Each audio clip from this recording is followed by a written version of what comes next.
Now we are on. Okay, thank you, Orçun. Good afternoon, everyone. Let me welcome you on behalf of TOBB University of Economics and Technology.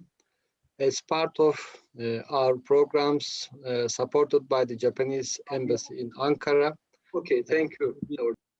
Carrying out some studies on different topics from a comparative perspective, Turkish and Japanese perspectives that have been affecting international relations, regional affairs from a comparative perspective.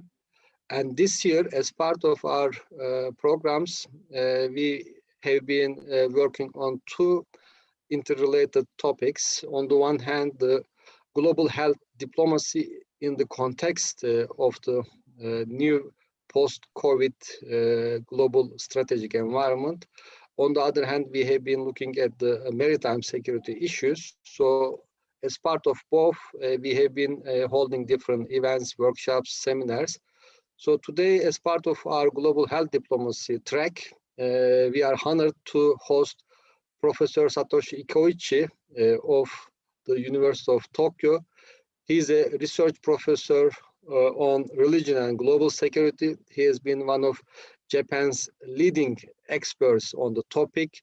He has a wealth of experience in the region. He has good networks. He has carried out several projects with the colleagues from the regional countries. He is well published. He's not only renowned in Japan, but also in the region, as well as in the Western academic and policy circles. And recently, we also were happy to see that a book of him, including his pieces, commentaries on the new international order, was released in Istanbul through a Turkish publisher. And then he has been also traveling to Turkey from time to time. He has good contacts with the Turkish academic world, and he keeps a pulse of Turkish political developments, Turkey's role in the region as well. Today, we are honored to see that he will be speaking about the post-COVID-19 international environment, and from a Japanese point of view, how he sees it, how Japan sees it. We will be happy to receive his reflections, and following his presentation, we will have a brief Q&A session, and the audience, the participants in the audience will be able to raise their own questions and comments. And then if you are following the event on YouTube, you can also write your comments there, and our staff will help us convey your comments or questions to Professor Ikeuchi. Without further ado, let me stop here and pass the mic on Professor Ikeuchi. Again, welcome on behalf of my university and my colleagues and our students, as well as other participants who are joining us from different institutions around the country as well as internationally. Thank you again. Thank you for your kind introduction, invitation, Shaban. I'm very, very honored to be here, invited on this podium, virtual podium at the TOBB University for Economy and Technology. Again, I'm Satoshi Ikeuchi from the University of Tokyo. Today, I'm supposed to speak on the very broad and challenging topic of post-COVID-19 international order, a Japanese view. Thank you for joining us. And we'll start with this shared screen. Yes. First, a very brief self-introduction. I'm working for RCAST, a research center for advanced science and technology of the University of Tokyo. I'm working on Middle East politics and Islamic political thought, but obviously RCAST, Research Center for Advanced Science and Technology, is basically science and engineering institute, but like MIT of USA, not Turkey. It's an interdisciplinary institute. And so someone like me working on Islam and its political implications are given the place, fortunately. It shows in Japan that the Middle East issues and particularly political Islam are very, still very exotic topic. And they are supposed to be very unconventional, thus need to be studied at the Advanced Science Institute. That's where we are. We are far apart on both ends of Asia, East and West. Today, I start from here to close the distance as much as possible by giving analysis of the world order we are commonly situated. An additional sort of introduction, as Shaban already mentioned, it's about promotion of my recent publication in Turkey. I have recently published this book titled How Did We End Up Here? It's an English version of the columns I have weekly contributed in the past 3 years to a UAE newspaper, Al-Ruya, in Arabic, it's Views.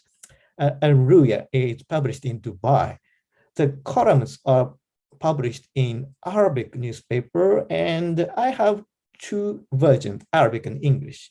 And English versions are left on my side. So I wanted to present it in English to my colleagues, scholars, experts in the Middle East, and I've chosen Turkey because I like Turkish media. I like Turkish civil society debate, very sophisticated and vocal discussions are going on, even under some difficult circumstances. And I asked my Turkish mentor, Mr. Ercan Storioğlu, and he introduced me to editors of the very modern Istanbul publisher, Distek.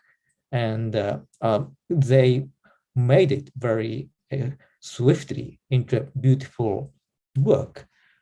I know how it's unusual in the Middle East.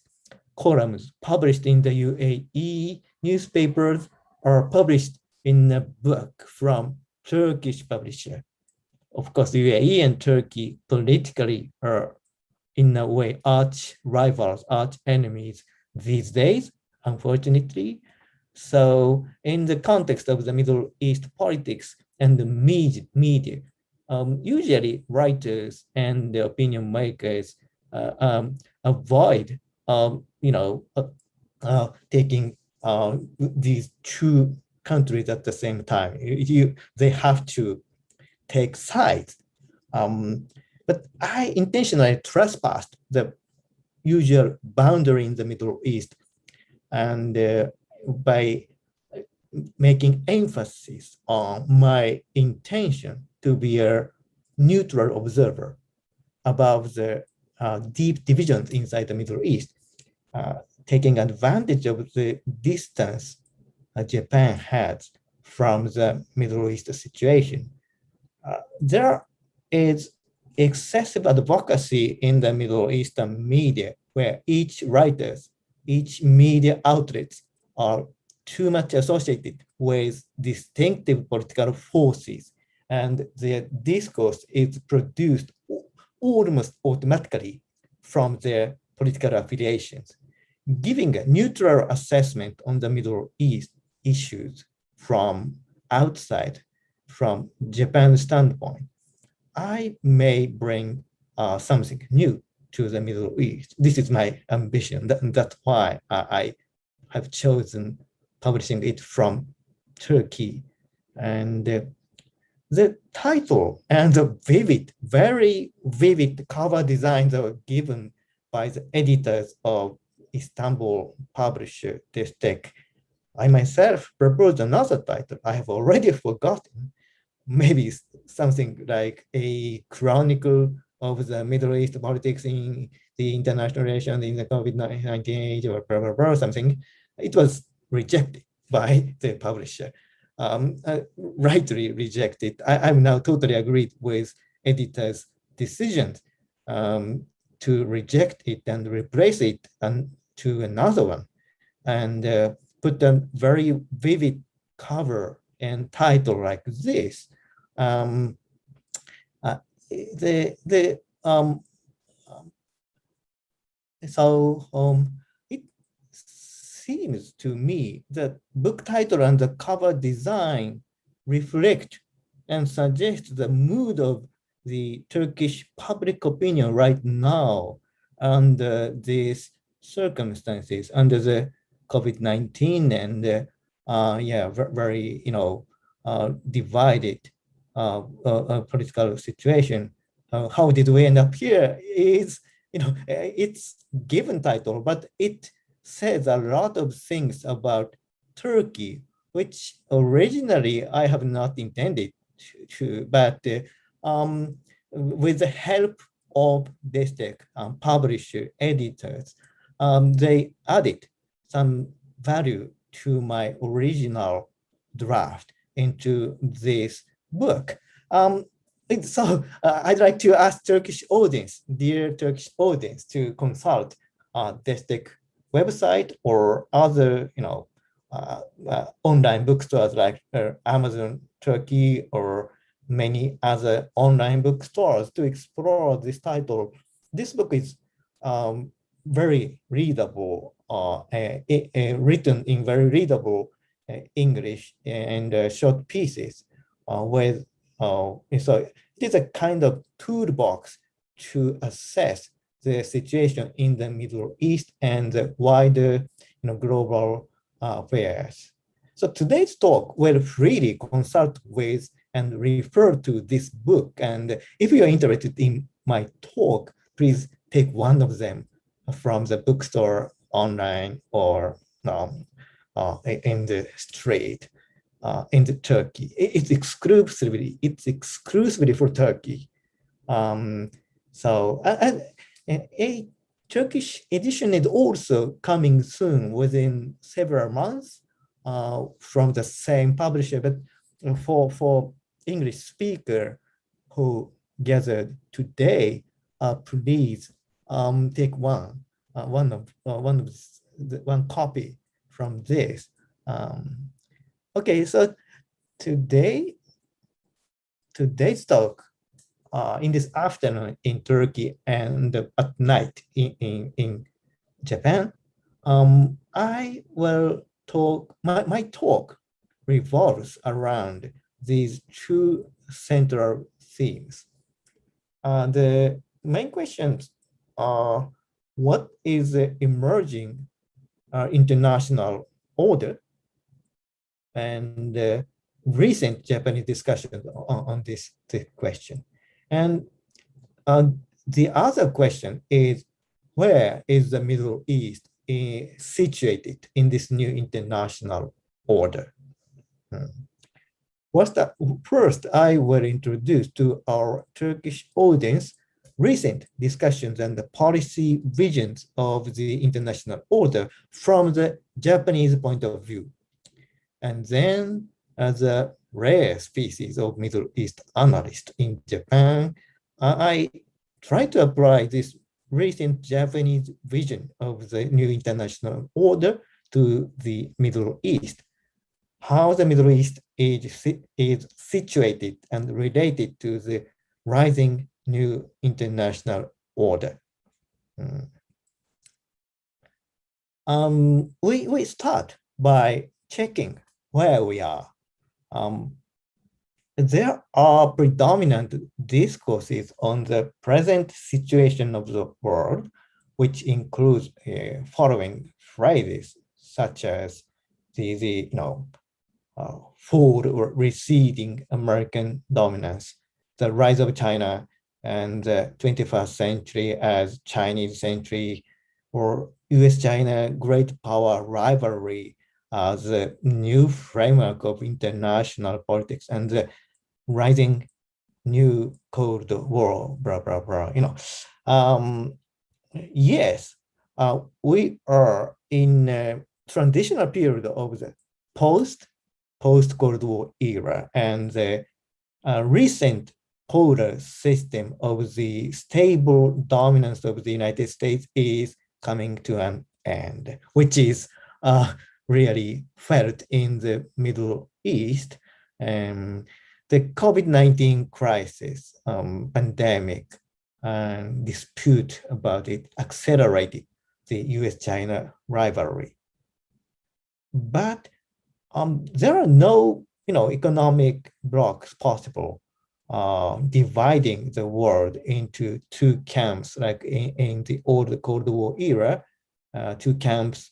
On the one side, people, nations, countries belongs to the U.S. camp, and on the other, countries belong to China camp. It's simply not possible.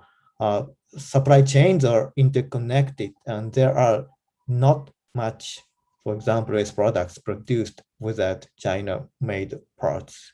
And also important and obvious fact is the rise of China and the intensification of the US-China rivalry is not always the predominant themes in many parts of the world, particularly in the Middle East. In this, in a way, there are wide realms of the other, the others, or the others, and the world is simply not dominated, preoccupied with only US-China rivalry, and many regions and sub-regions have their almost autonomous, existence, and even though they are strongly influenced by the US and China, but their choices are more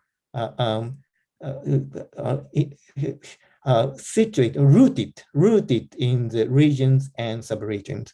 So world is, of course, the China-US rivalry is one of the predominant themes in the global politics, but there are rising regional powers and their spheres of interest in the multiple regions and subregions of the world. Particularly in the Middle East, there is a patchworked order, in my view, with dots and spots of influences and identities.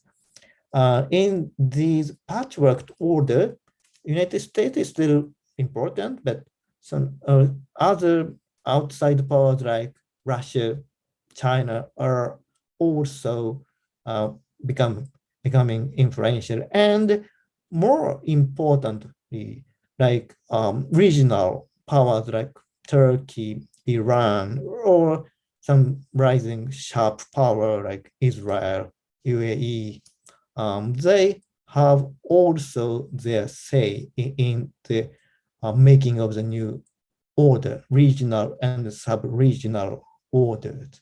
So the picture is more clouded than the simple new Cold War like discourse, which is predominant in our discussion in global affairs. So Japan, what is Japan's position in the more blurred picture in the making of the new international order after the destabilization of the US dominated order? Japan is situated in the front line of the rising US-China rivalry in East Asia. And yes, Japan is in a very precarious position. But at the same time, it gives Japan an important role and opportunity. It gives us space for maneuverability, space for maneuver.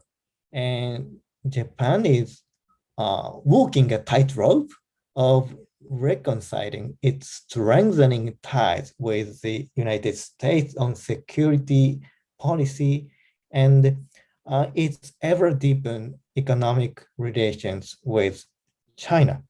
Um, in this uh, difficult situation, but with ample opportunity, Japan has been engaging in a more proactive diplomacy, reconfiguring existing international order, by which Japan is much benefited from. And by reconfiguring existing international order and maintaining the basic merits, basic components such as rule of law, freedom of navigation, and connectivity, how Japan tries to make the reconfigure the international order to uh, involving the rising regional powers. So basic component of Japan's policy in this wider Indo-Pacific area is still its relationship, strong relationship with the United States, but Japan tries to enhance this relationship by opening or involving friendly countries, friendly regional powers like Australia, like India. So in this way, Japan's reconfiguration of its role, Japan is trying to make itself from the far eastern country in the transatlantic century to the focal point of the Indo-Pacific century, in my view. Recently, Japan has been proposing two concepts of the making of the international order. One is it's FOIP, it's freedom and open in the Pacific vision. It's originally announced in Nairobi, Kenya in 2016 at the occasion of TCAT 6. It's a Japanese conference on African development and international support. And another concept is Quad. It's quadrilateral security dialogue. Quad includes 4 countries, US, Japan, and Australia and India. It's originally initiated in 2007, but it has been instantly dormant, but it revived in 2017. During that decade, there has been a huge change around China. We can easily imagine. And the year 2021, it's the highest time for the fate of Quad. Its outreach is now include some of the Southeast Asian countries, and so these two concepts are driven by Japanese recent diplomacy, and it's part of Japan's quiet but a sustained effort to making itself from the from Eastern country to our central pivotal country in the new wider field of Indo-Pacific. This is a sheet of map which is produced by Japan's Ministry of Foreign Affairs. It's about the basic concept of FOIP, free and open Indo-Pacific. It has been slightly updated for many times since 2016. But these basic concepts are this FOIP concept has been taken up by the United States, and now there has been a common agenda with the United States and other Quad countries like Australia, India, and this vision of Indo-Pacific is contextualized in this wider map, and we know or we see the Middle East, like Suez Canal or Persian Gulf, Gulf of Aden, Gulf of Aden, Gulf, and like Bab el-Mandeb. They are the westernmost part of this vision of Indo-Pacific. I have mentioned that it was originally announced in Kenya, Nairobi, the East African country, and so Japan's vision is, Japan is expanding its vision of movement and activity into this wide area, covering from Asia Pacific to the Middle East, across the Indian Ocean. And this is a map of the Quad countries. It's basically about security policy, and that this Quad framework is very important because it connects US-Japan security policy with NATO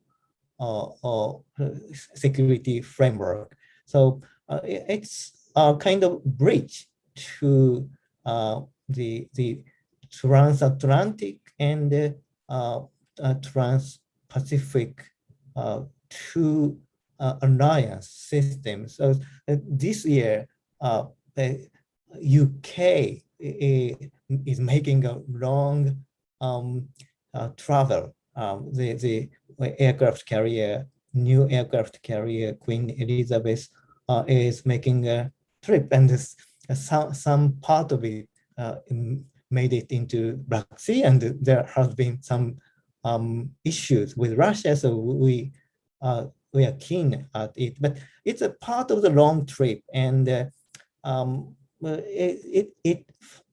it will reach at the East Asian, Far Eastern shore, and Japan is the final destination. So by proposing and deepening ties of this Quad approach, Japan is trying to sustain US-Japan security relationship by expanding it and connecting it with the stable alliance of the NATO partners. So it's a regional and global vision.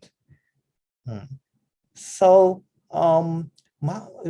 where is the Middle East in this vision of the new international order? That's the question in the remaining part of my discussion, my talk today. Yes, Middle East is undergoing change, a paradigmatic changes, which coincided with the destabilization of the international order I have mentioned already. The changes in the Middle East are, in a way, deeper and long-standing. The year 2021 is of multiple anniversaries and the centenary. Um, a century of nationalism and nation-state building after the Sykes-Picot Agreement in 1916, and for Turkish audience, more important are treaties of Sevres and Lausanne in early 1920s. They left behind bitter legacies for some in the Middle East and some relative achievements for some others in the Middle East. Turkey can be said as one of the few successful cases of the nation state building. But basically, after 100 years of the trial and error of nation state building, there are many cases deplorable result. And another anniversary is 3 decades after the post-Cold War, particularly about the Gulf War in 1991. Usually, post-Cold War era is described as started when the Berlin Wall fell. But from the Middle Eastern context, it started in the Gulf War in 1991 and the declaration of New World Order by the President Bush the father. In the East Asia, actually, the concept of New World Order concept is not well known because in the early 1990s, actually Cold War didn't end in the East Asia, particularly for East, around Korean Peninsula and China. The Eastern Bloc or Communist Bloc did not fall in the early 1990s. Like China, it transformed itself into something totally different in the long run. But in the early 1990s or late 1980s and early 1990s, the Cold War didn't end in the East Asia. But in the Middle East, the end of Cold War and the new era dominated by the unitary United States power is very, very, evident. So, but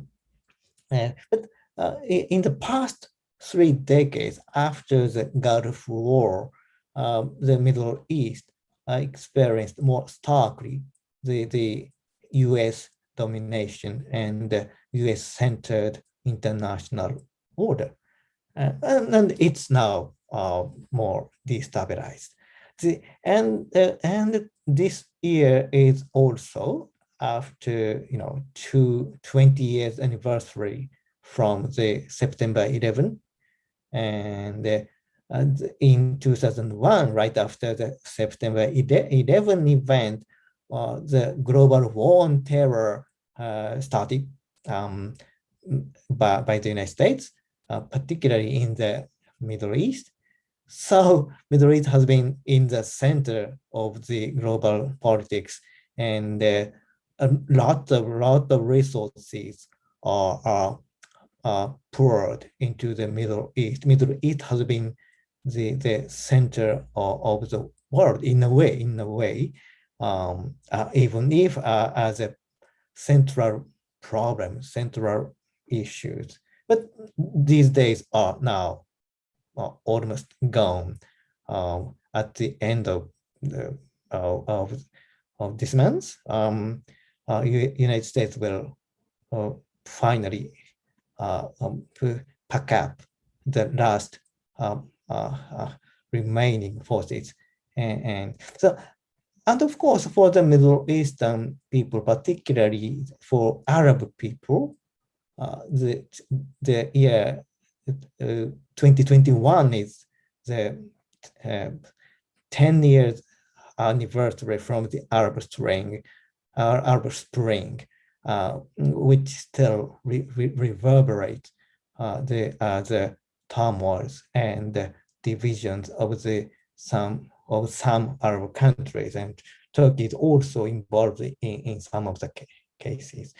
So after these, century, after these decades of centrality of the Middle East, and there's a change of the entire world, and there's a shift into the East.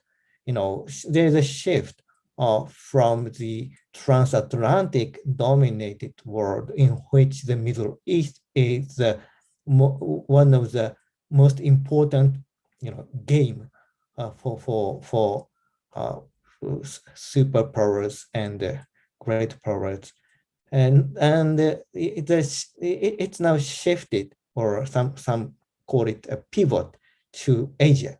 So now the Asia is becoming the center of the global politics, and the U.S.-China rivalry is the main topic. So finally, the Middle East is away from this concern, global concern, this position of global concern, and now the Middle East is in a way governed or by main regional powers like Turkey, Iran, and some important power, sharp power like Israel.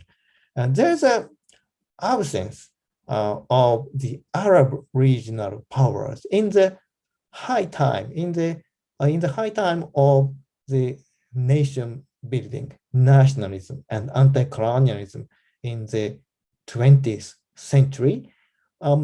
Main part of the okay.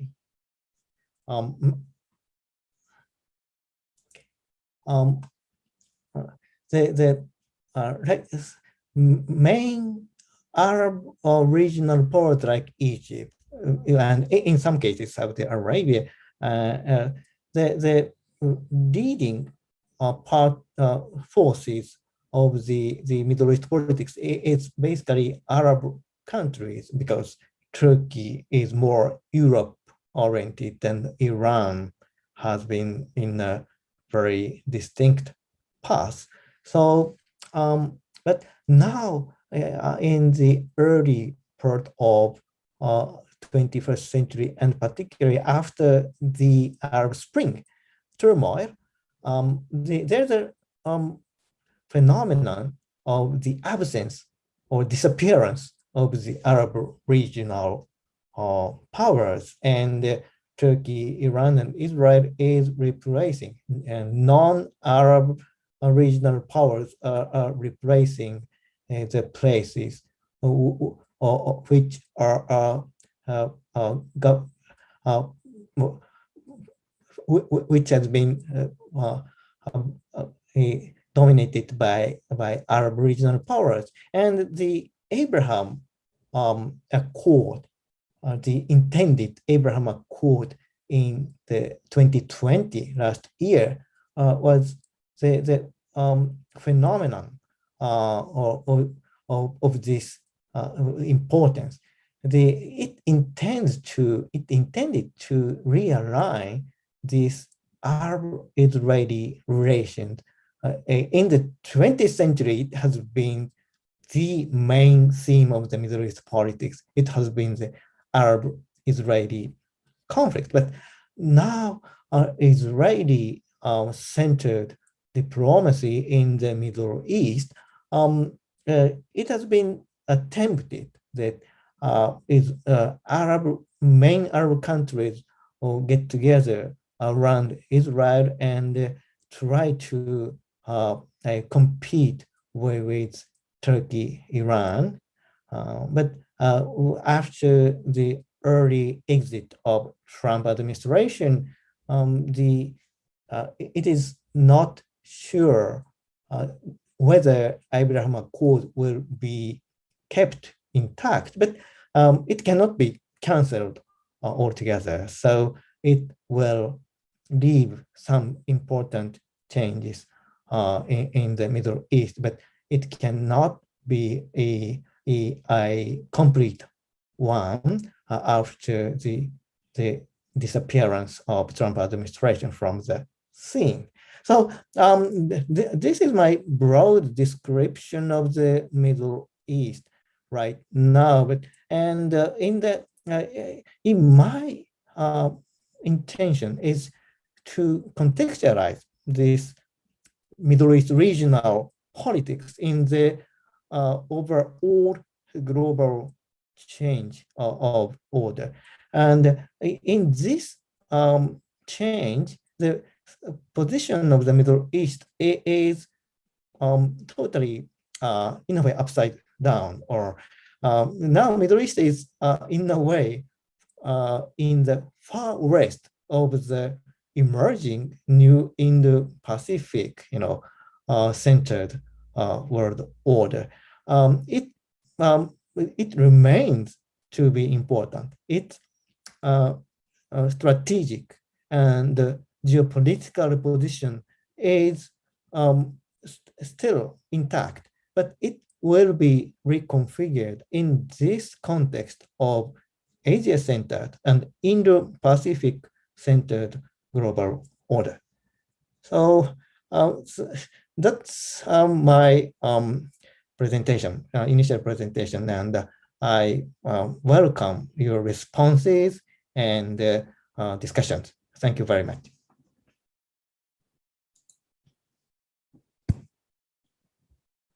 Thank you a lot, Satoshi. This was a very illuminating speech, especially also your comparative perspective about the Asian order discussions about the international developments versus Middle Eastern discussions. The timing may not always overlap. Certain discussions that take place here about the broader international system may not happen around the same time, especially the end of the Cold War, whether we were past beyond polarization of the Cold War era or not. So this was good. And now, based on this presentation, I would love to move to the Q&A session. We have one on the chat box. Are you able to read it, or shall I read it? Can you see the chat box? Oh, yes, I find, yeah, question from Mr. Selim, Dr. Selim. For the audience, let me read it. Then after I finish reading, maybe you may respond to Selim Yıldırım's question. In the last G7 summit, members discussed about alternative infrastructure projects that aim to replace the One Road, One Belt initiative. G7 countries accused China of being imponderable and defective in terms of ecology and proposed alternative economic plans for green infrastructure. How do you interpret this conflict that focused on climate change and ecological tendencies under the conditions of post-COVID-19 international order? Mm-hmm. Yeah, thank you very much for this good question. This green infrastructure, green is still not, it's still vague concept, but it's already predominant for Western European countries, and nowadays, green concept is in two ways important. One is it's really, we're concerned with these environmental issues. But on the on the on the other hand, nowadays this concept is becoming the focal point for existing older countries like EU, United States, and Japan. It's becoming the very convenient tool to get together and united against China, pressuring China. So but sometimes for Japan this concept is sometimes not advantageous. So China would make some efforts to divide Japan from other G7 countries, and sometimes the Japanese policy is not so adamant. So this green concept is a very usual now usual point, but but in the meantime it can be the point for fracture within these G7 countries. That's my initial response. Okay. If we take into account, if we take into account the Middle East, this environmental issue is, very, in a way, it deserves exploration. First of all, the Middle East importance comes partially from its energy and energy resources, and what kind of change will happen to this Gulf nations and global dominance in energy market with this introducing with this concept of green infrastructure. Yeah, recent dispute or discrepancy between two giants like Saudis and Emiratis on OPEC plus debate. It shows how there are some differences between energy exporting countries on their time frame, how they can survive in this change in the environmental decade, environmental decade of change on the energy. And another point is very civilizational. And Middle East is, in my view, Middle East is peculiar, in its environment. It's compared with Europe, and in the Middle East have a very basic condition in which the energy or environmental issue is very severe. So and in the past half a century, it seemed to have many countries in Arabian Peninsula and in North Africa, they seem to have overcome this environmental, restriction.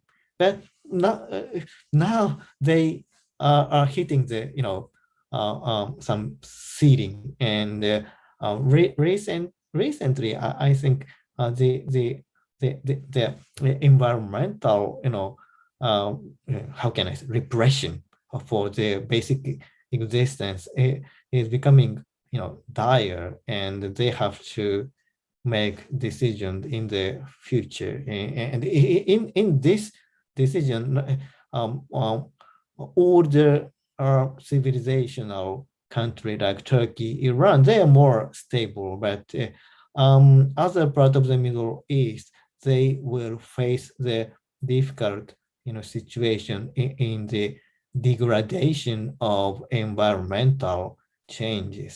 And I think in the long term, Middle East, this is environmental issue is the more fatal problem for the Middle East. Okay, thank you. That was a very elaborative response. Again, differences between the two regions about the concerns for environmental, the challenges of environmental security, and the policy responses from both contexts. Now, I am again going back to the audience. I don't know if there is any other question. If you would love to ask a question directly, you can raise your hand or give a message. Then I can allow you to ask a question. Think about it. So in the meantime, we received a question from the YouTube channel. Let me read that question.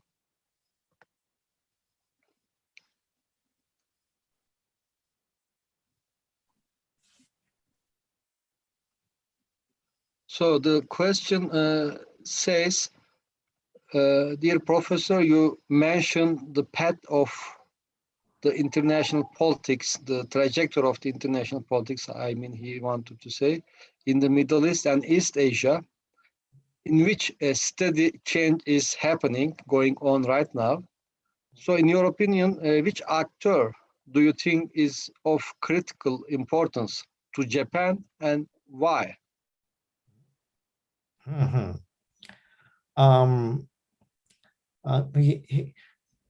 In the Middle East, because I'm working on the Middle East, so I respond to this question by just um, um, pointing out some major important actors in the future Middle East. And as I have already mentioned, Middle East has some relative autonomous order within this context of the international order, which is changing and emerging. And as I mentioned, Turkey, Iran, and Israel is the is rising as major actors in this new emerging international order and the sub-regional order in the Middle East. So Egypt, in the long run, Egypt may be important, mainly in the African and Nile and Red Sea regions. So Turkey, Iran, Egypt is the major actors, which is very important for Japan. And how Israel manages their rise or their legitimization as a major leading country in the Middle East, how they manage to do it, which is not complete right now. So which is the question, it still leaves for leaves the spheres of uncertainty. So in a way, where Israel is going is the open question and the most, in a way, important question for Japan and other countries which are involved in the Middle East. And the Turkish-Israeli relation is very critical in determining the Israel in the future Israeli role in the Middle East. And we know this important bilateral relation is now, going on, involving multiple forces, multiple blocks, and it's the real core of international regional politics in the Middle East. Israeli-Turkish relations and alignment on both sides, in a way, both blocks, even though Turkey and Israel has diplomatic relations and long cooperation. The strategic rivalry between Israel and Turkey is, in the midterm, one of the most important factors of the Middle East, and which will impact a lot Japan's relationship with the Middle East. It's my assessment. Thank you for this geopolitical assessment. Other participants in the Zoom room, anybody who wants to ask a question, soru sormak isteyen var mı arkadaşlar?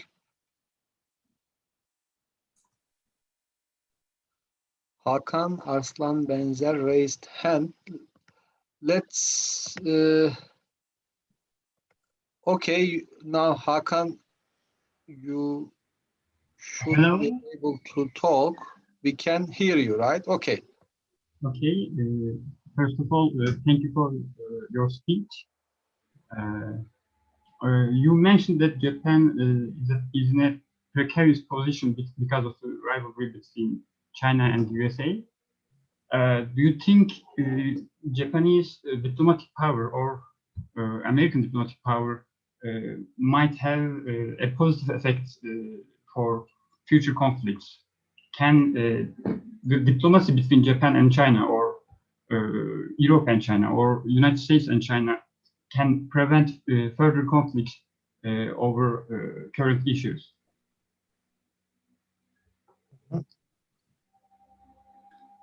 Okay. Oh, if I take your question correctly, my response is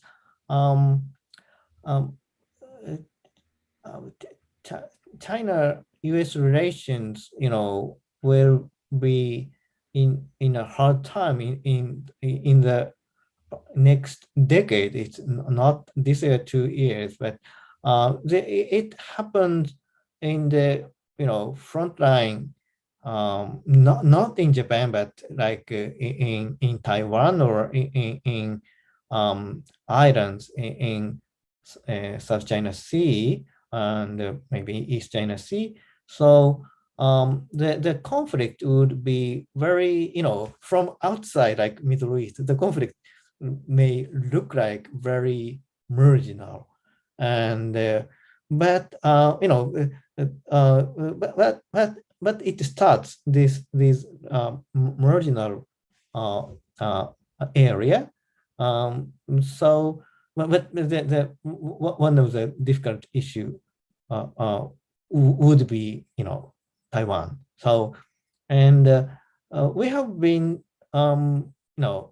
recognize this importance, this issues, but we have been quiet. But in the year 2021, we did not change assessment, but Japanese or US or G7 countries are now becoming vocal, publicly recognizing this conflict issues. And it does not mean that conflict would are imminent right now, but in the several years or within a decade, there's a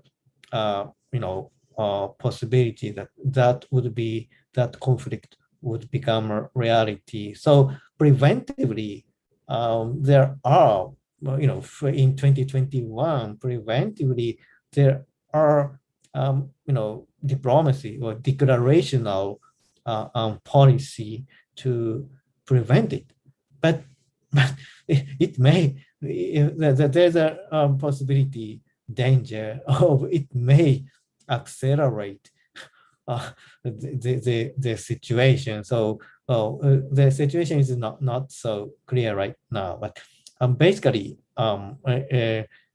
in this year, U.S., Japan, and even Western European countries are aligned together to prevent this kind of conflict around Taiwan and other islands, which may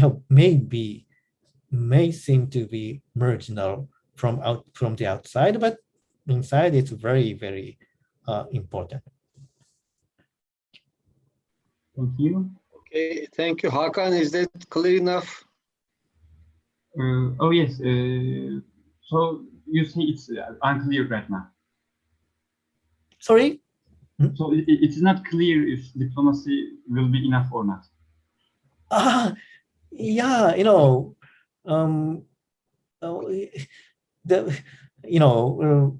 So you leave us with a pessimistic assessment, he says. With diplomacy, there is no way out, easy way out.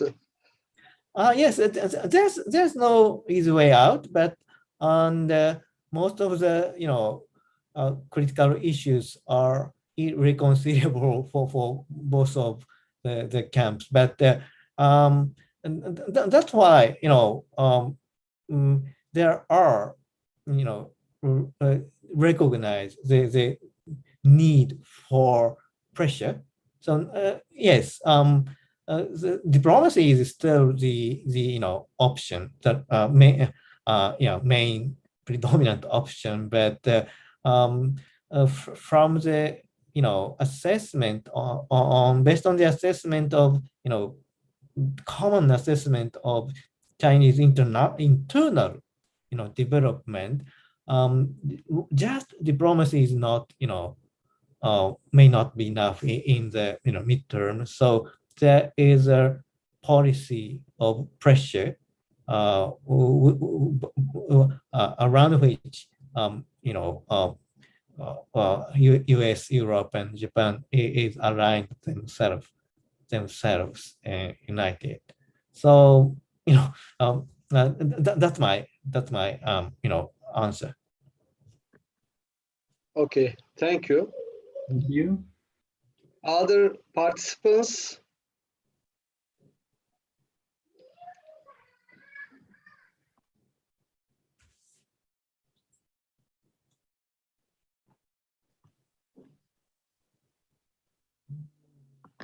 Nobody wants to raise further questions?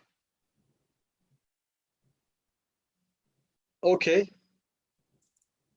So if there is no more questions, we may conclude our event today at this point.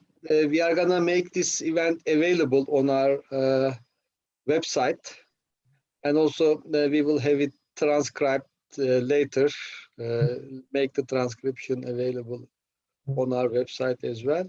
Again, let me thank Professor Ikeuchi for taking the time to attend our event to address our students. I believe it was very useful to direct their attention to the discussions in another part of the world to have a comparative perspective on the current challenging issues.